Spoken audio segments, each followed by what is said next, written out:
Hi everyone, in the last video we've seen a great game which was played between HABU and TANIGAWA, if you remember. That was a game in the 62nd Kisei title match, and HABU had taken the Kisei title from TANIGAWA in that turn. Now, in this video, I'm going to do another great HABU TANIGAWA game, which was played in that very same year, 1993. And this one is also played in Kisei title match, but this time it's the 63rd Kisei title match. In these years, Kisei title match was played twice a year, as I told you before in a Shogi topics video. If you've missed that one, you can find it at the end of my How to Play Shogi playlist.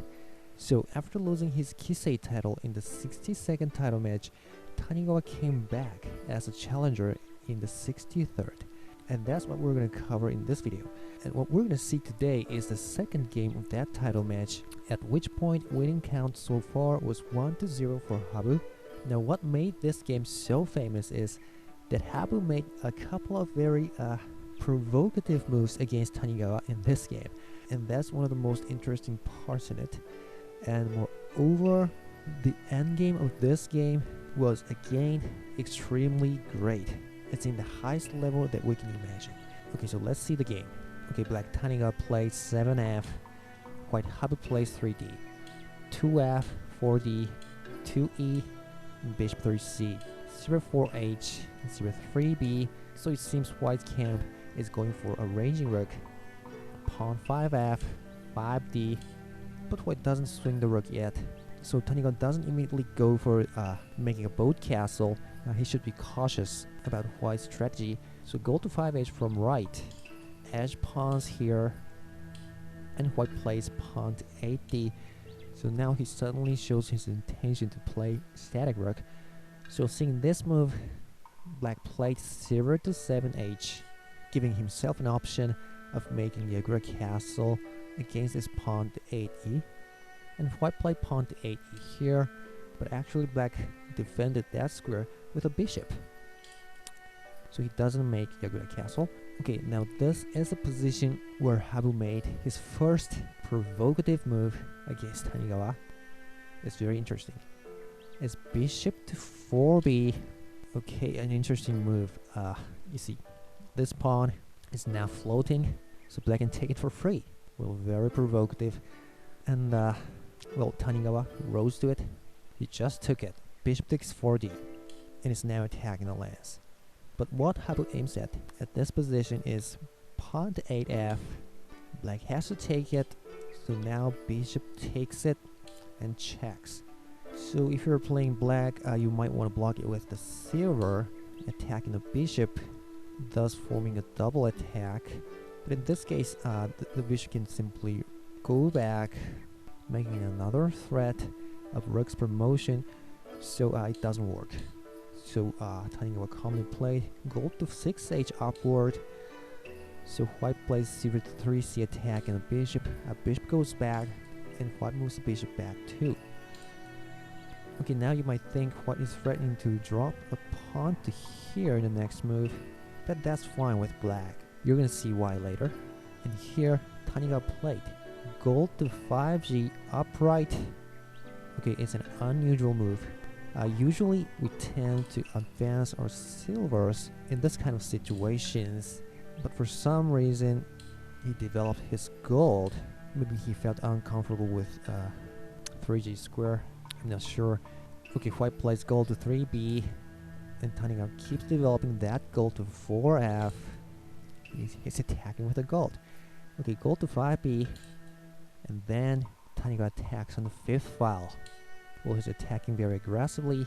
Maybe he's getting a little bit angry with that provocative move of bishop to 4B. Material balance is 1 pawn up for black. Okay, so gold to 4C, 0-5G, and finally white plays pawn up to 8H. But this is okay, black can save his knight to 7G, and white can't immediately promote this pawn. Because black has 2 pawns, so striking pawn, rook takes, and another striking pawn, so rook has to go back, so black can take this pawn, right? So what white did here is he took the 5e pawn, Okay, black makes a between move. Pawn sack to 2d. Well, he should do this anyway. And then he takes a 5e pawn with the gold.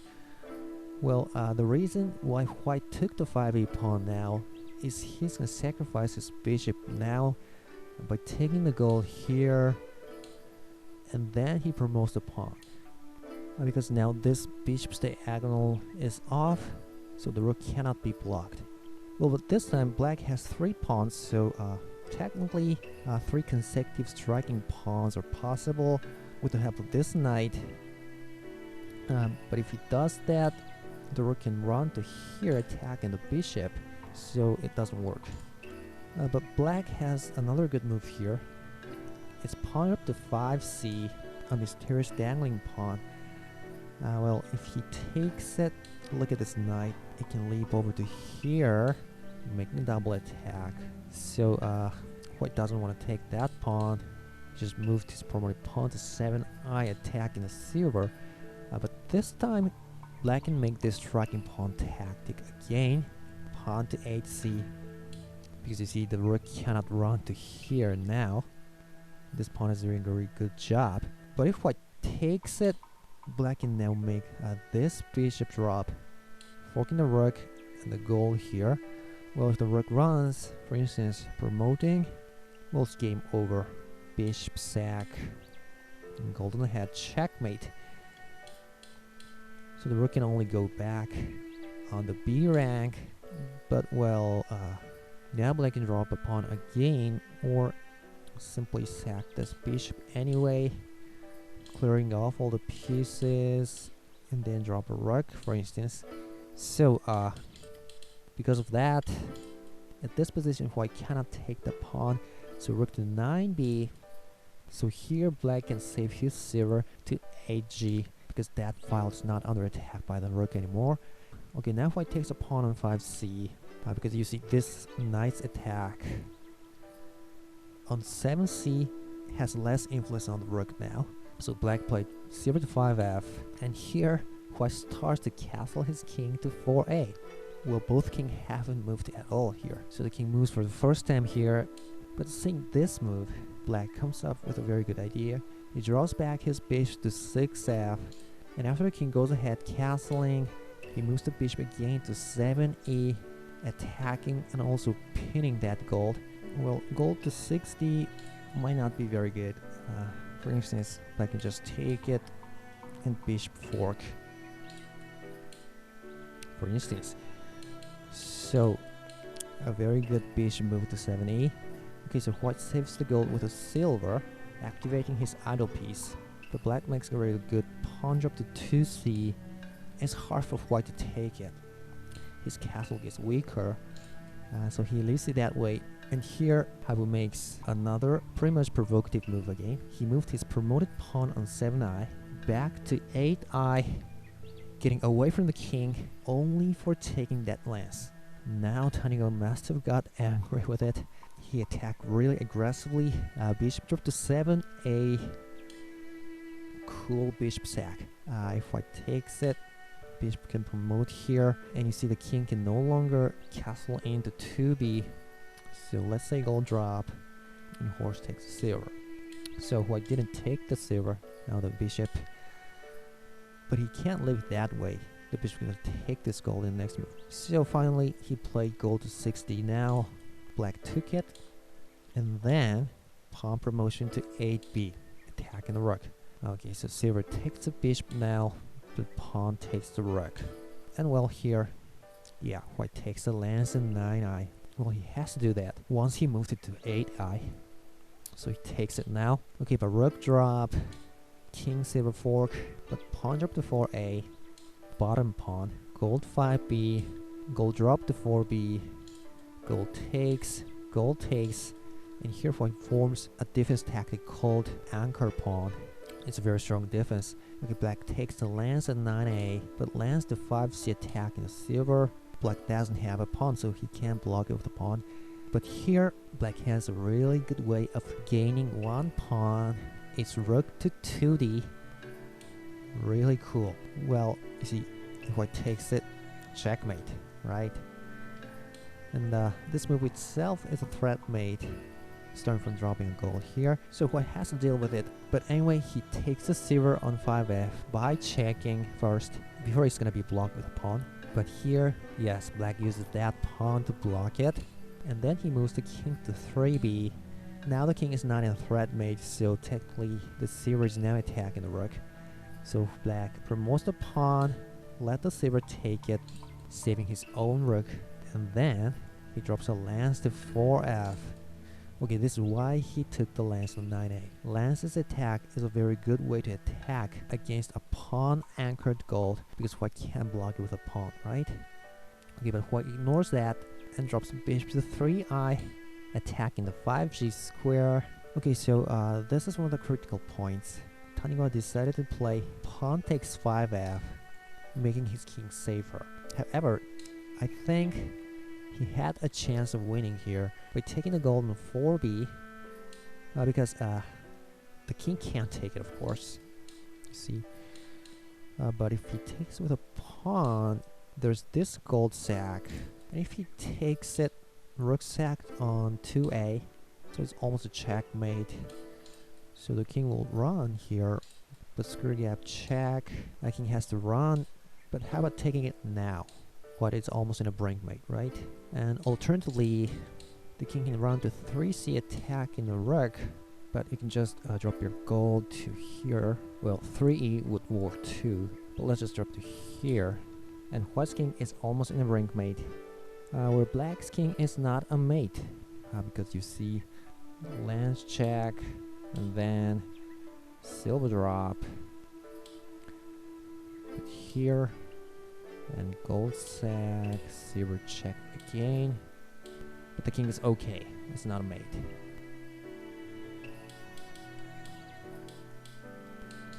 But he couldn't be sure about that, so he just took the lance on 5f.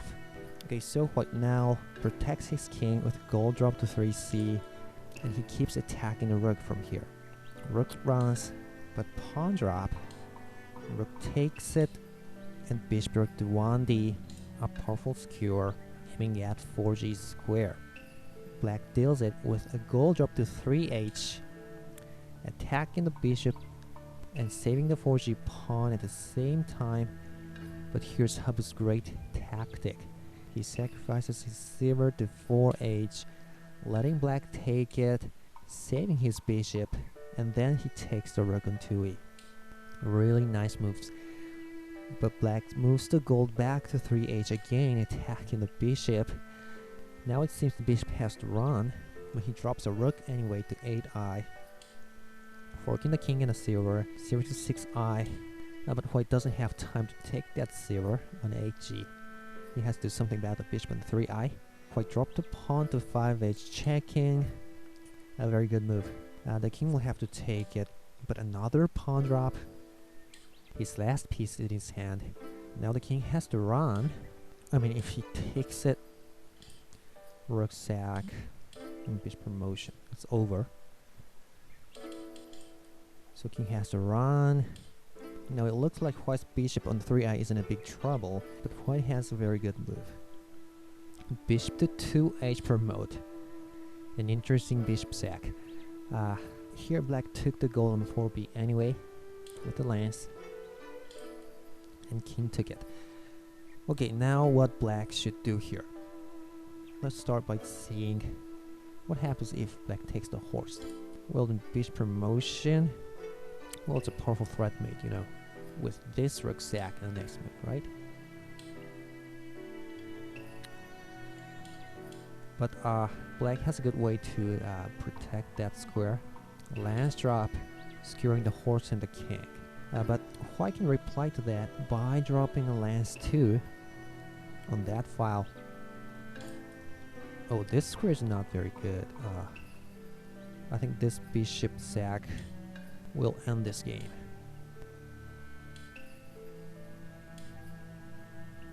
So, well, if the king runs, let's take the bishop now. And white wants to take it promote, not unpromote, because the king will be able to run.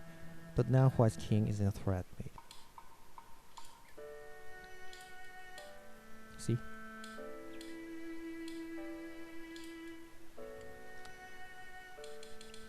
So, well, that line wasn't important. Sorry. I just wanted to say, White shouldn't drop his lance to 4c. So, well, maybe 4f. Now the king has wide room to escape. Maybe black would, take it. Drop a gold. Another lance drop. Well, but it seems it's not a threat mate yet. Right? Yeah, so now black can drop bishop. Or, simply, keep defending. I don't know. It's really difficult. But anyway, the thing is black didn't choose this line. He didn't take the horse on 2h. And alternately, seeing this position, I might want to move this silver to here. Reinforces his defense and attacking the rook at the same time. But I'm not sure it's gonna work. White will simply ignore that and he'll take this, for instance. So black takes rook.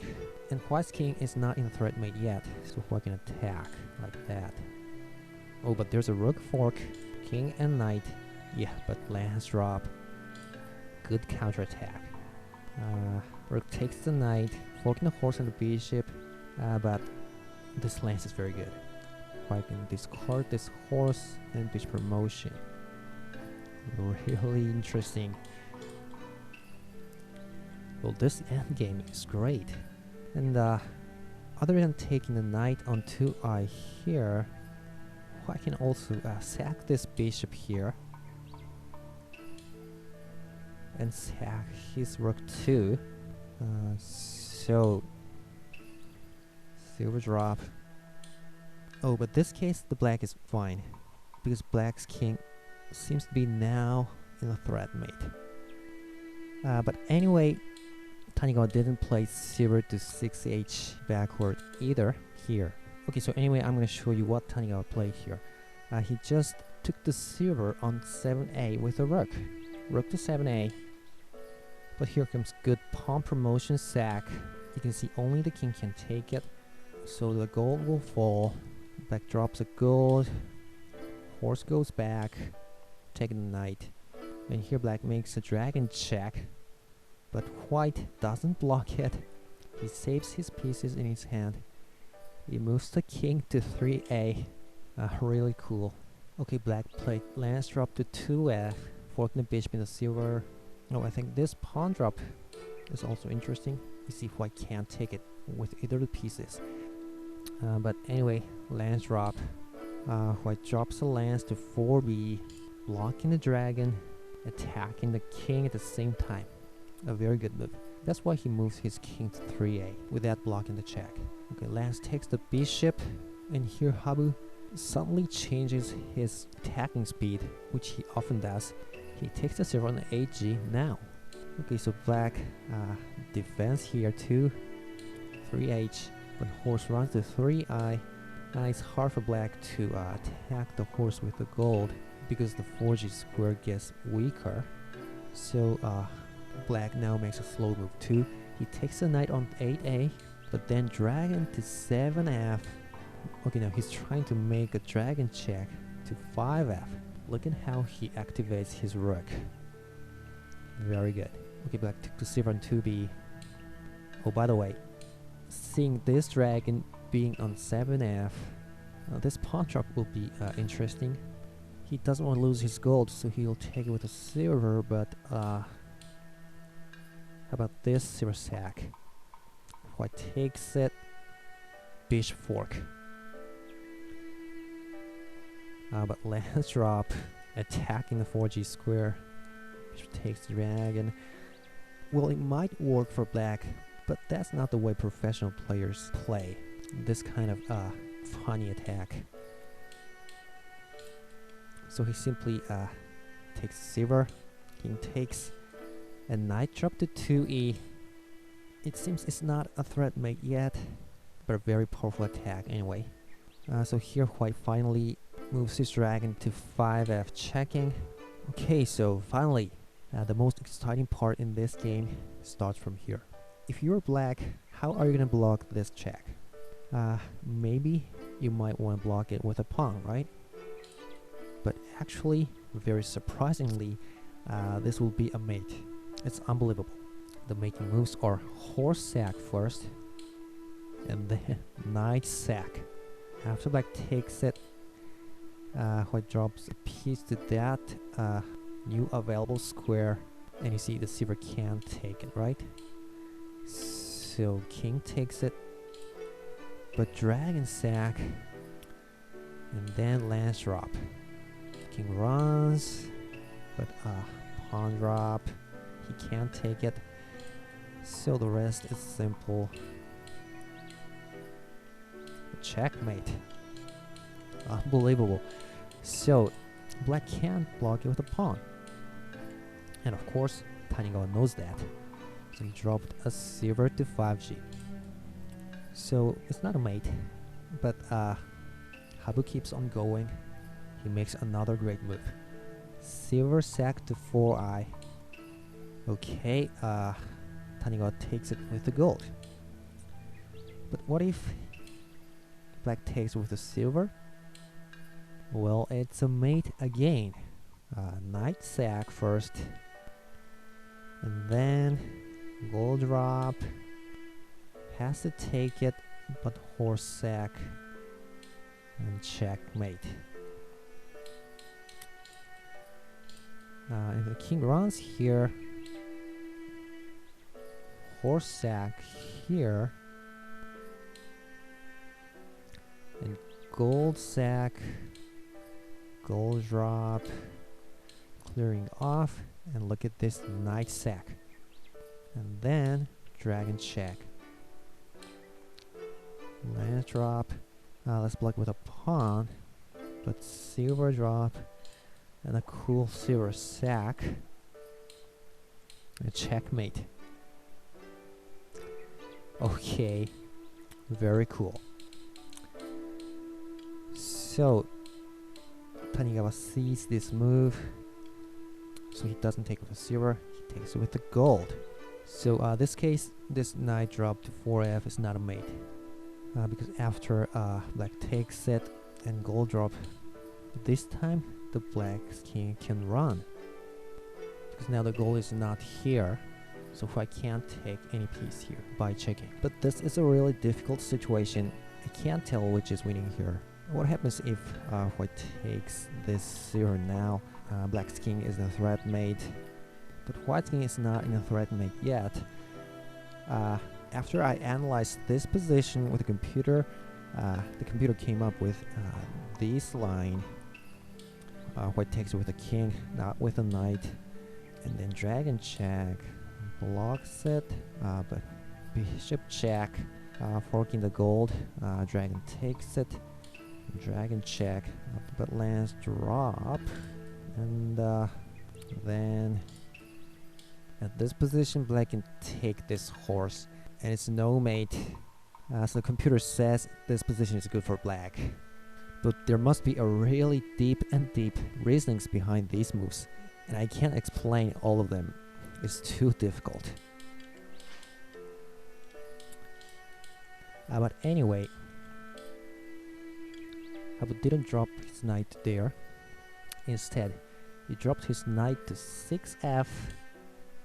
Well, black has an option of moving the king to here this time, but he didn't do that. He just takes the knight, but now Habu can sack his horse to 5g, and then drop his gold to 6g.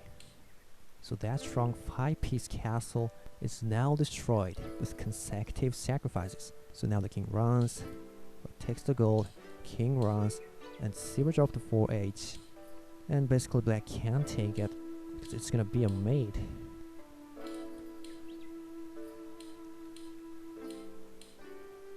See? So here, black runs, but then dragon to 2f, forking the king and the knight. Black drops a silver, and white finally manages to take out that knight, which was a big threat to white. So how he moved that rook from 8i to finally here, it's excellent. And this dragon is going to keep moving from here to contributing to his final blow. Okay, now here, black drops a pawn to 2c, checking. But white calmly takes with the dragon. And then knight drop to 1e, attacking that dragon. But the thing is, at the time white took this knight from the 2e square with the dragon, black's king was in a threat mate. So here, Tanigawa's king is gonna be a forced mate, and it starts from this move. Habu played dragon to 2g. Okay, black takes it, but pawn drop to 2h, king runs, but silver drop to 2i, king to 2h. But then here comes a great sacrifice, silver to 3g, king takes, and gold to 4g. Okay, look at how this lance is doing a good job. King runs, but here's the final blow. Knight sack to 3f. And after seeing this move, Tanigawa finally resigned. Now the following moves would be after the black takes the knight. Now black loses the defender on the 3h square. So lance drop, and then gold drop, and it's checkmate. Alright, so it was an incredibly difficult endgame. It took me hours to analyze it. So now the winning count is 2-0 for Habu, and Tanigawa is cornered. But I think I want to talk about the outcomes of the following games as well here, because it's worth talking about. The outcomes are very interesting. First of all, the next one, the third game, ended up as a repetition draw. In professional shogi, if a game ends up as a draw, they play a rematch, whether in the same day or setting it up on another day. So Habu and Tanigawa played a rematch of the third game on another day, and it ended up as a repetition draw again. It's pretty rare that it happens twice in a row. So after that, they played a rematch of the third game on another day again, and there finally Tanigawa took the game. Okay, then the fourth game is interesting again. In the fourth game, surprisingly, Tanigawa forced Habu to resign after only 49 moves. A very short game as a title match. So in the next video, I'm going to cover that one. The game in which Habu resigned after 49 moves. I'm going to show you how that happened. So please look forward to it. I'll be back as soon as possible. Take care and see you next time.